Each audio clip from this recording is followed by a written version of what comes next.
যুক্তরাষ্ট্র ও ইসরায়েলের ব্যাপক সামরিক হামলার কেটে গেছে প্রায় ৩ মাস। এবার ইরানের পরমাণু কর্মসূচি নিয়ে প্রথম কোনো আনুষ্ঠানিক প্রতিবেদন প্রকাশ করেছে জাতিসংঘের আন্তর্জাতিক পরমাণু শক্তি সংস্থা IAEA।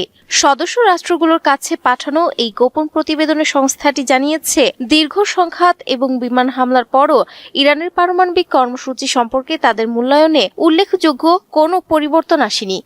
গত বছরের জুনে যুক্তরাষ্ট্র ও ইসরায়েলের বোমা হামলায় ইরানের প্রধান পারমাণবিক স্থাপনাগুলো মারাত্মকভাবে ক্ষতিগ্রস্ত হয়েছিল, কিন্তু তারপর থেকে সমৃদ্ধ ইউরেনিয়ামের বর্তমান অবস্থা কি সে বিষয়ে আর কোনো তথ্য পাওয়া যায়নি। ইরানও এই নিয়ে বরাবরই এক ধরনের রহস্যজনক নীরবতা বজায় রেখেছে এবং স্পষ্ট কোনো বার্তা দেয়নি। গত ফেব্রুয়ারির শেষ দিকে যুক্তরাষ্ট্র ও ইসরায়েল ইরানের উপর নতুন করে বিমান হামলা শুরু করার আগের দিন পর্যন্ত পাওয়া তথ্যের ভিত্তিতেই এই প্রতিবেদনটি তৈরি করেছে IAEA।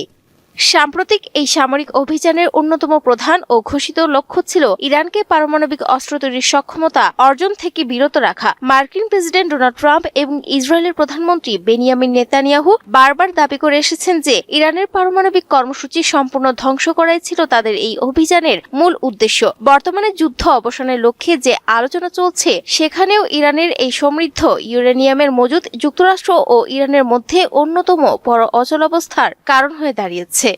ট্রাম্প প্রশাসন শুরু থেকেই ইরানকে এই মজুদ সম্পূর্ণ ত্যাগ করার আহ্বান জানিয়ে আসছে। আগামী সপ্তাহে IAEA এর ৩৫ সদস্য বিশিষ্ট বোর্ড অব গভর্নরসের ত্রৈমাসিক বৈঠক অনুষ্ঠিত হতে যাচ্ছে। তার আগেই প্রকাশিত দুটি গোপন প্রতিবেদনের একটিতে বার্তা সংস্থা রয়টার্স দেখেছে যে ফেব্রুয়ারির আগের রিপোর্টের তুলনায় বর্তমান নথিতে তথ্যের খুব সামান্যই পরিবর্তন লক্ষ্য করা গেছে। প্রতিবেদনে IAEA এর মহাপরিচালক ইরানকে স্পষ্টভাবে জোর দিয়ে বলেছেন, পরমাণু অস্ত্র বিস্তার রোধ চুক্তি NPT অনুযায়ী নিরাপত্তা তদারকি চুক্তি কার্যকরভাবে বাস্তবায়ন করা তেহরানের জন্য অত্যন্ত জরুরি এবং কোনো পরিস্থিতিতেই এই চুক্তির বাস্তবায়ন ইরান একতরফাভাবে স্থগিত রাখতে পারে না।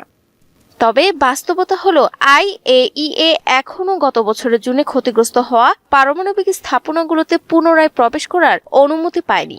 একই সঙ্গে ইরান এখনও সংস্থাকে জানায়নি তাদের স্বল্প ও উচ্চমাত্রা সমৃদ্ধ ইউরেনিয়ামের বর্তমান মজুদ ঠিক কতখানি।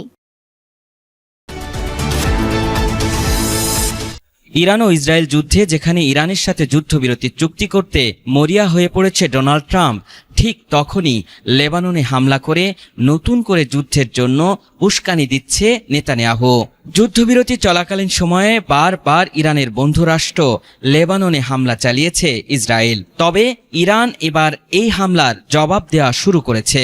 সোমবার ইসরায়েলের 2 দফা ক্ষেপণাস্ত্র হামলা চালিয়েছে তেহরান। ইসরায়েলি সংবাদ মাধ্যম টাইমস অফ ইসরায়েল জানিয়েছে, ইসরায়েলের মধ্য অঞ্চল বীর সিবাকে লক্ষ্য করে নতুন এই ক্ষেপণাস্ত্রগুলো ছুড়েছে ইরান। IDF জানিয়েছে, উত্তর ইসরায়েলের অনেক জায়গায় ক্ষেপণাস্ত্র সতর্ক অ্যালার্ম বেজে উঠলে তারা সতর্ক অবস্থান নেন। আর এই হামলার পর তাৎক্ষণিকভাবে ইসরায়েল জুড়ে স্কুল কলেজ সহ যাবতীয় শিক্ষা প্রতিষ্ঠান বন্ধের নির্দেশ দিয়েছেন নেতানিয়াহু। একই সঙ্গে নাগরিকদের বাড়িঘর ছেড়ে সেফ হোম এবং আশ্রয় কেন্দ্রে যাওয়ারও নির্দেশ দেওয়া হয়েছে। উত্তর ইসরায়েলে ক্ষেপণাস্ত্র নিক্ষেপের পর সামাজিক যোগাযোগ মাধ্যম এক্সে পোস্ট করা এক বার্তায় ইরানের প্রতিরক্ষা বাহিনীর উপদেষ্টা মোহসিন রেজাই বলেছেন, আমরা বারবার বলেছি যে লেবাননে যুদ্ধবিরতি লঙ্ঘন এবং আগ্রাসন ইসলামী প্রজাতন্ত্রী ইরান তা সহ্য করবে না, আর সে কারণেই ইসরায়েলকে কঠিন জবাব দিচ্ছে তেহরান। ইসরায়েলের বিরুদ্ধে চালানো এই হামলাকে শিক্ষামূলক জবাব হিসেবে বর্ণনা করে সামরিক অভিযান স্থগিতের ঘোষণা দিয়েছে ইরানের সশস্ত্র বাহিনী। তবে নতুন করে আগ্রাসন চালালে আরও কঠোর বিধ্বংসী প্রতিক্রিয়ারও হুঁশিয়ারি দিয়েছে তারা। রীতিমতো চমকে দিল ইরান। ইসরায়েলে আঘাত হানতে এমন এক অস্ত্র তারা ব্যবহার করেছে যার কথা আগে কখনো শোনা যায়নি। মিসাইলের পাশাপাশি নতুন এক ধরনের ড্রোন IRGC ব্যবহার করেছে, যার ডানায় লাগানো জেট ইঞ্জিন, যেটি প্রোপেলারের পরিবর্তে অনেক শক্তিশালী এবং গতিশীল। ইরানের এমন তাণ্ডবে রীতিমতো চিন্তার ভাঁজ পড়েছে ইসরায়েলি প্রশাসনের কপালে।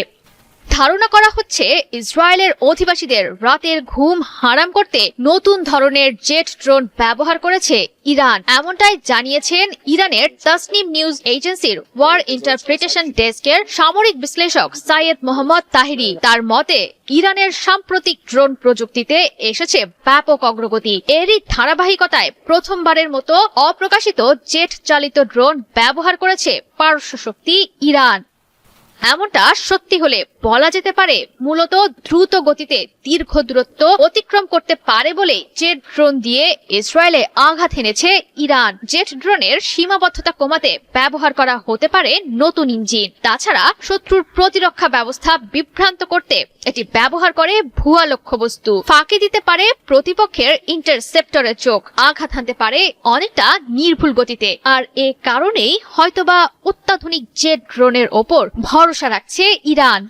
তবে শুধু জেট ড্রোন নয়, সামরিক বিশ্লেষকদের অনেকেই ধারণা করছেন হামলা চালাতে খাইবার শেকান ক্ষেপণাস্ত্র ব্যবহার করেছে আইআরজিসির অ্যারোস্পেস ফোর্স। সামাজিক মাধ্যমে ছড়িয়ে পড়েছে হামলার কিছু ছবি। সেখানে দেখা যাচ্ছে বুস্টারের বিচ্ছিন্ন অংশ।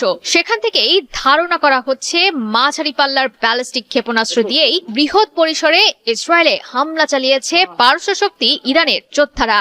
যদিও আমেরিকা ইসরায়েলের সঙ্গে চলমান সংঘাতে অপারেশন ট্রু প্রমিস 4 এর আওতায় এর আগেও খাইবার শেকান ক্ষেপণাস্ত্রটি ব্যবহার করেছিল আইআরজিসি। তবে এবারের ইসরায়েলি হামলার তথ্যটি নিশ্চিত হলে এটিই হবে আইআরজিসির মজুদে থাকা খাইবার শেকান ক্ষেপণাস্ত্রটির আরেকটি বাস্তব যুদ্ধক্ষেত্রে ব্যবহার। বলা হচ্ছে আইআরজিসির তৈরি সলিড ফুয়েল জ্বালানির ক্ষেপণাস্ত্রটির পাল্লা 1450 কিলোমিটার হওয়ায় ইসরায়েলে আঘাত হানার জন্য সহজেই ব্যবহার করা সম্ভব হয়েছে। ইরান ইসরায়েলের পাল্টাপাল্টি হামলার মাঝেই আলোচনায় মার্কিন প্রেসিডেন্ট ডোনাল্ড ট্রাম্পের বক্তব্য। ব্রিটিশ গণমাধ্যম ফাইন্যান্সিয়াল টাইমসকে দেওয়া এক সাক্ষাৎকারে ট্রাম্প সাফ জানিয়ে দিয়েছেন, ওয়াশিংটন যদি ইরানের সঙ্গে কোনো চুক্তিতে পৌঁছায় তবে তা মেনে নেওয়া ছাড়া ইসরায়েলের প্রধানমন্ত্রী বেনিয়ামিন নেতানিয়াহুর আর কোনো উপায় থাকবে না। সাম্প্রতিক সময়ে ইরান থেকে সরাসরি ইসরায়েলের ভূখণ্ডে ক্ষেপণাস্ত্র নিক্ষেপের পরও মার্কিন প্রেসিডেন্টের এমন মন্তব্য ভূ রাজনীতিতে বেশ আলোড়ন তৈরি করেছে। সাক্ষাৎকারে নিজের কঠোর অবস্থান ফুটিয়ে তুলে ট্রাম্প বলেন, সব সিদ্ধান্ত তিনি নিজেই নেন এবং এখানে নেতানিয়াহু কোনো সিদ্ধান্ত নেন না। মার্কিন প্রেসিডেন্ট আরও স্পষ্ট করেন, তেহরানের পক্ষ থেকে সম্প্রতি যে ক্ষেপণাস্ত্র হামলা চালানো হয়েছে তার সত্ত্বেও ইরানের সঙ্গে একটি কূটনৈতিক সমঝোতা বা চুক্তিতে পৌঁছানোর ব্যাপারে তার আগের যে ইচ্ছা বা অবস্থান ছিল তা বিন্দুমাত্র বদলায়নি। মার্কিন প্রেসিডেন্টের এই মন্তব্যের আবহ তৈরি হয়েছে গত রবিবারের এক রক্তক্ষয়ী ঘটনা প্রবাহকে কেন্দ্র করে। লেবাননের সঙ্গে চলমান যুদ্ধবিরতি চুক্তি বজায় থাকা সত্ত্বেও গত রবিবার লেবাননের রাজধানী বৈরুতে ভয়াবহ বিমান হামলা চালায় ইসরায়েলি প্রতিরক্ষা বাহিনী। তবে ইসরায়েলের এই আগ্রাসী পদক্ষেপের জবাবে চুপ থাকেনি তেহরানও। বৈরুতে হামলার ঠিক পরপরই রবিবার রাতে ইসরায়েলের উত্তরাঞ্চল লক্ষ্য করে ঝাঁকে ঝাঁকে মিসাইল ছোড়ে ইরান।